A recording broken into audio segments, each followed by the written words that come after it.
Okey, seterusnya. OPEX 4 Jun. Okey dah. So, kita tengok ayat dia.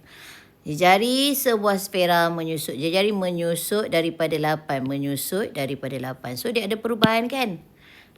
Jadi, tak ada kadar lah. Jangan DT pula.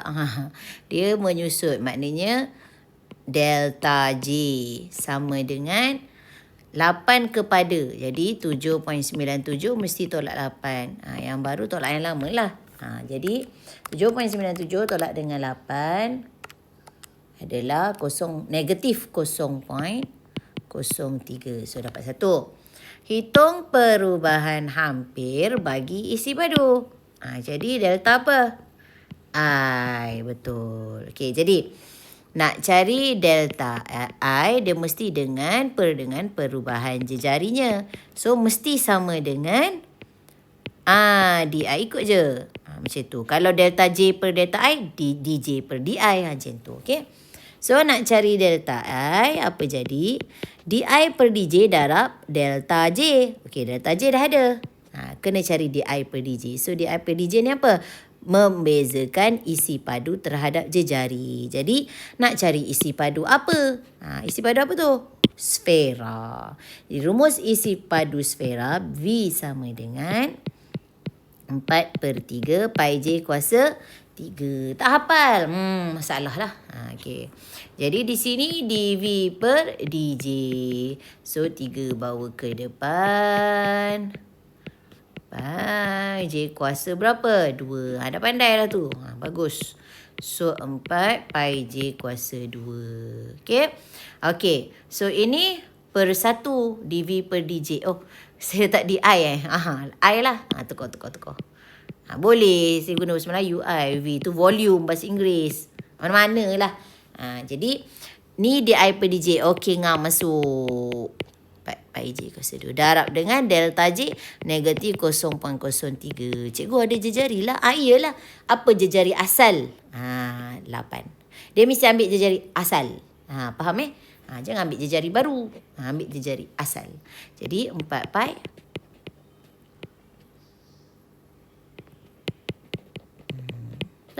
Carilah jawapannya. Faham?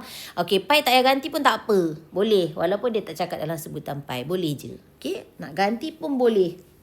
Okey. Senang kan? Dah berapa kali buat dah? Dah 2 kali kan? Senang lah. Lama-lama awak faham lah konsep dia. Okey, next seterusnya. Diberi Y sama dengan 1/3, cari dy per dx dulu. Okey ni. Cari dulu. Okey, jadi bila Y sama dengan 1 per X kuasa 3 tu, bawa ke naik atas. Faham? Ketika macam mana awak nak bezakan, payah nanti. Faham? So, dy per dx. Yes, good. Dah pandai. Negatif 3 bawa ke depan. X. Negatif 3 mesti mengurang 1. Negatif 3 tolak 1 dapat apa? Negatif 4. Bila ada kuasa negatif, wajib cantikkan dia. Faham? Macam tu. Okey? Apabila X sama dengan 1, dah gantilah. Apa susahnya? Faham? Senang kan? Seterusnya tentukan nilai hampir. Bila perkataan nilai hampir ni bermakna perubahan lah. Dia nak perubahan apa? Alamak, tu buat jawapan dia pula. Dia nak perubahan apa? 2 per ini sama dengan apa agak-agak. Dia macam awak kena tengok dia ada sama tak dengan yang kuasa 3 kan per bawah tu. Sama dengan atas ni. Jadi bermakna ini adalah perubahan Y. Faham tak? Jadi bermakna kita kena cari nilai hampir bagi perubahan Y. Okey, jadi 2 per dengan 0.099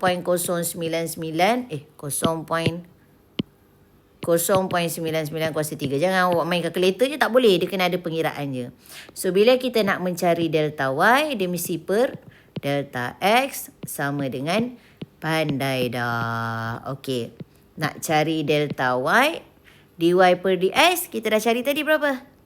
Negatif 3 darab perubahan X kita. Bawah yang mana X tadi? Ni X kita 1. Sekarang dah jadi apa? 0.99. Jadi 0.99 mesti tolak dengan 1. Baru mesti tolak lama. Negatif negatif 0.01. Kira. Nampak tak? So, ini bila kita kira, kita akan dapat 0.03. Ini baru perubahan Y. Soalan dia ni kan persamaan adalah Y sama dengan sepatutnya. Jadi, ganti pula. Lepas tu buat, Y mesti tambah dengan perubahan Y. Jadi, Y bila tambah dengan perubahan, Y asal, kena kira lah.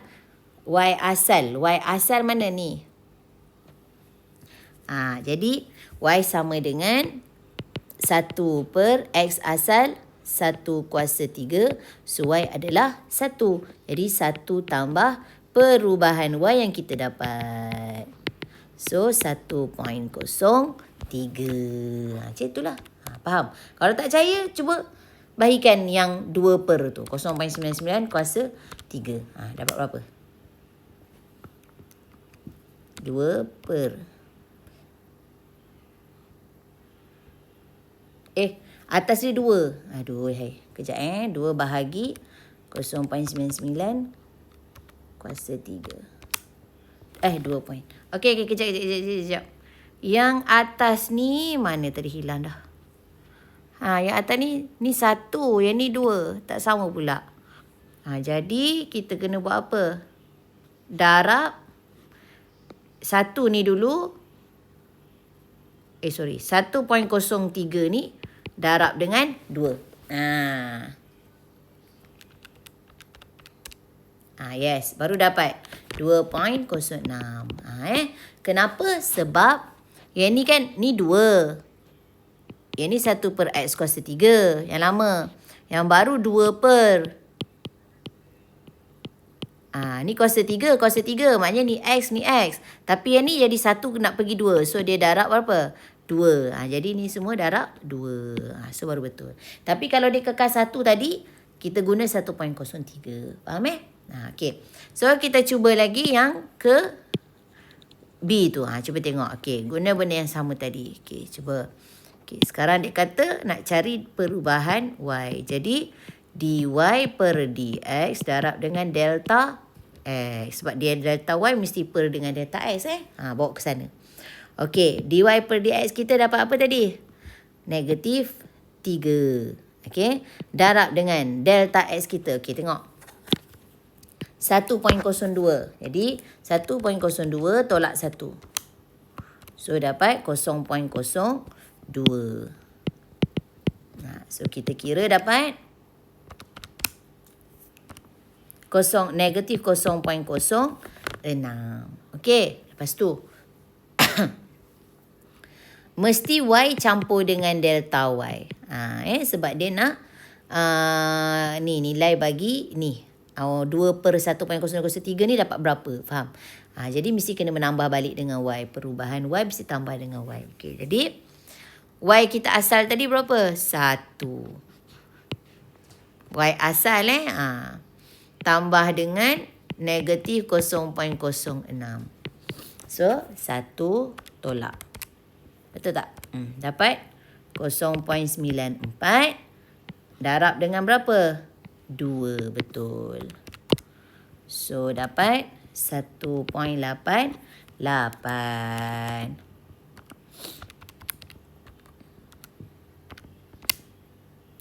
Faham? Itu je. Okey? Kalau soalan ini 1, maknanya tak payahlah buat apa-apa. Jangan darab pula.